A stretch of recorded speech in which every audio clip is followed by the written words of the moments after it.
Lean, fast, powerful legs, built without a single squat rack. These are the top exercises cyclists use to sculpt a body made for speed. Forget what you think you know about strength training. Today, we're building the ultimate cycling engine, right from the comfort of your own home. Welcome back to Chavez Cycling. Hello everyone, and welcome. So many of us fall in love with the freedom of cycling, the wind, the open road, the feeling of human-powered speed. But as you ride more, you start to ask a fundamental question. How can I get stronger? How can I get faster? The answer you often hear involves heavy barbells, complicated machines, and an expensive gym membership. But what if I told you that the key to unlocking your true cycling potential is already within you? What if the most effective tools for building a powerful, resilient, and efficient cycling body are your own 2 feet, your own weight, and the floor beneath you? Today, we're debunking the myth that you need a gym to become a formidable cyclist. We're going to build your dream cycling body, one that's lean, functionally strong, and resistant to injury, using nothing but bodyweight exercises. This isn't about bodybuilding, it's about bike building.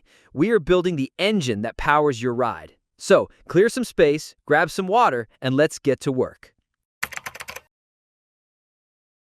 First, what do we even mean by a cycling body? It's not about having huge, bulging muscles everywhere. It's about a highly specific and efficient physique. Think of the pros you see in the Tour de France. They have incredibly powerful and defined legs, but their upper bodies are lean and light. This isn't an accident. It's the result of targeted training. The ideal cycling body has 4 key characteristics. Powerful lower body. This is your engine. Your quadriceps, hamstrings, glutes, and calves are responsible for generating the force that pushes the pedals. We need to build both strength, the maximum force you can produce, and endurance, the ability to produce that force over and over again for hours. A rock-solid core. Your core is the chassis of the car. It's the critical link between your powerful legs and your upper body.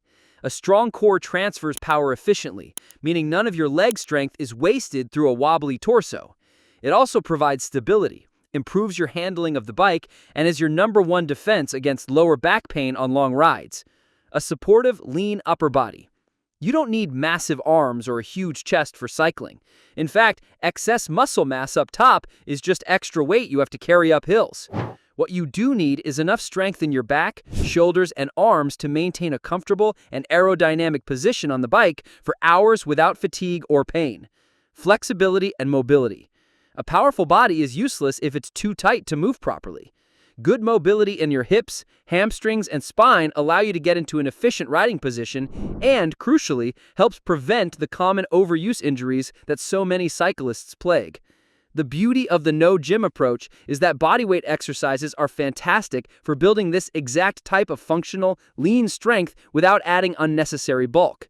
Let's dive into the exercises that will build this body from the ground up.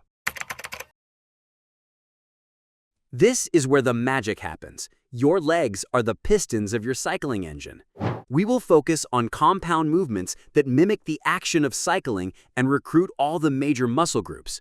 For each exercise, we'll aim for 3 sets. If you're a beginner, start with 8 to 10 reps per set.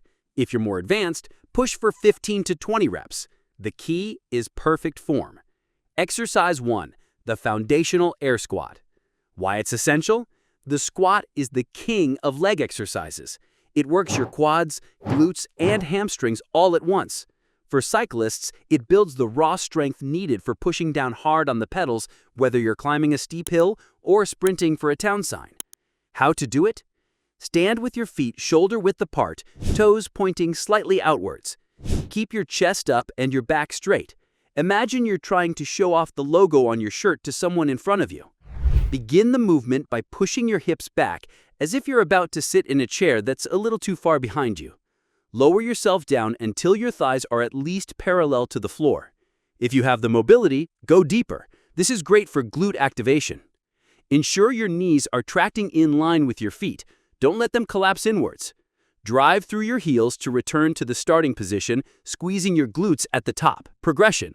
Once regular squats feel too easy, don't just do more reps, make it harder. Try a tempo squat, where you take 3 to 4 seconds to lower yourself down, pause for a second at the bottom, and then explode back up.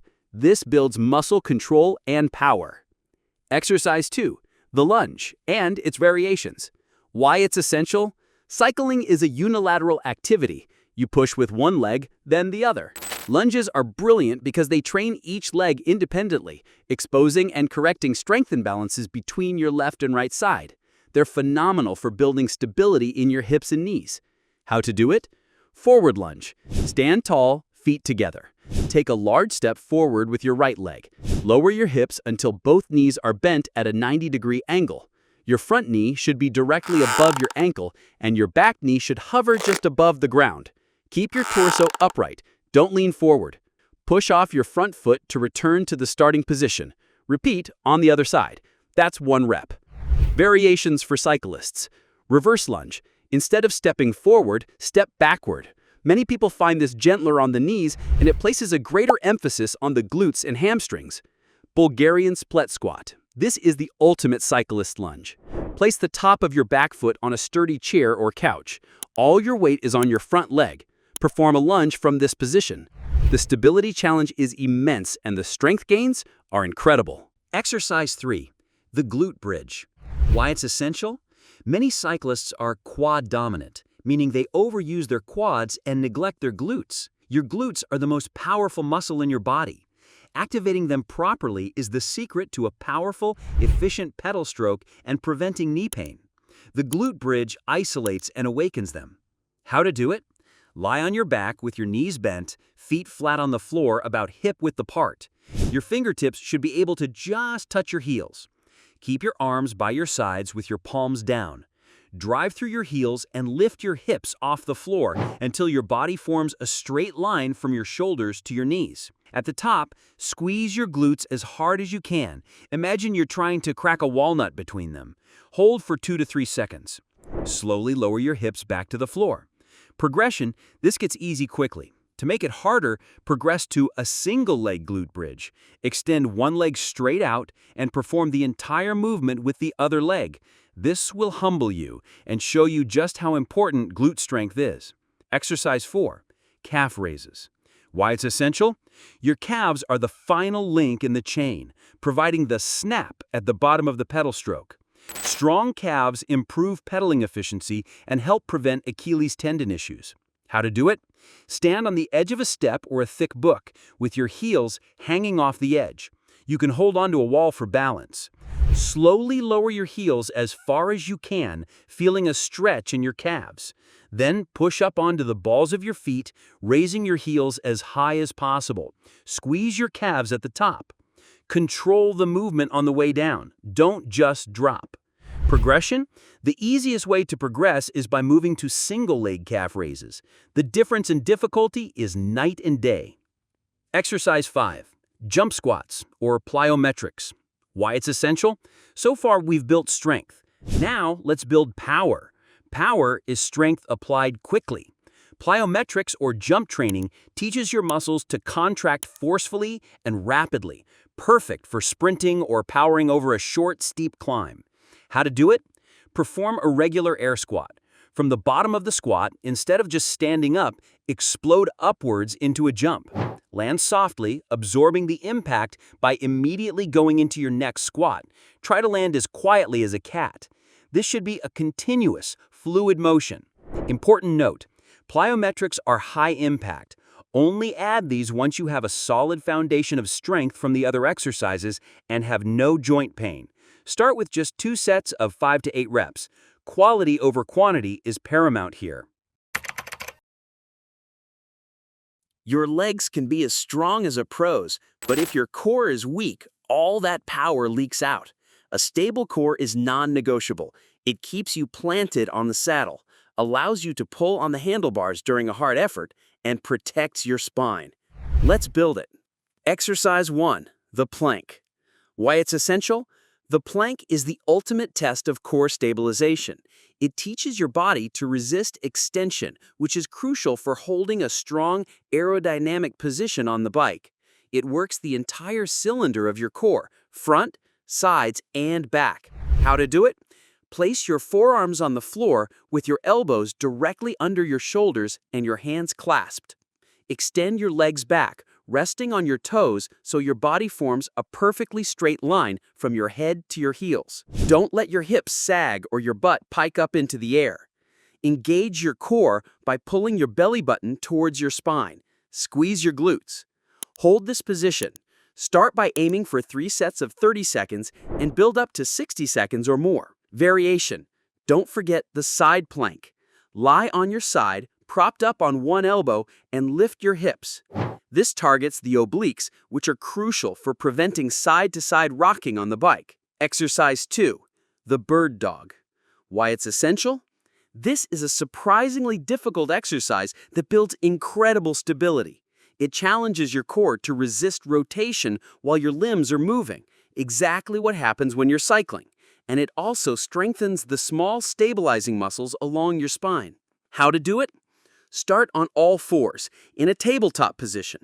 Your hands should be under your shoulders and your knees under your hips. Engage your core to keep your back flat. Imagine you have a glass of water on your lower back that you don't want to spill. Slowly and simultaneously extend your right arm straight forward and your left leg straight back. Go until they are parallel with the floor.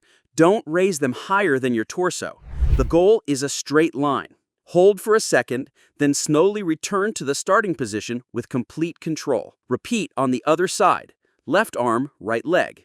That's 1 rep. Exercise 3, the dead bug. Why it's essential? This, similar to the bird dog, teaches your core to stabilize while your limbs are moving. It's fantastic for developing deep core control and is especially good for protecting the lower back. How to do it? Lie on your back with your arms extended towards the ceiling and your knees bent at 90 degrees, stacked directly over your hips. This is the dead bug position.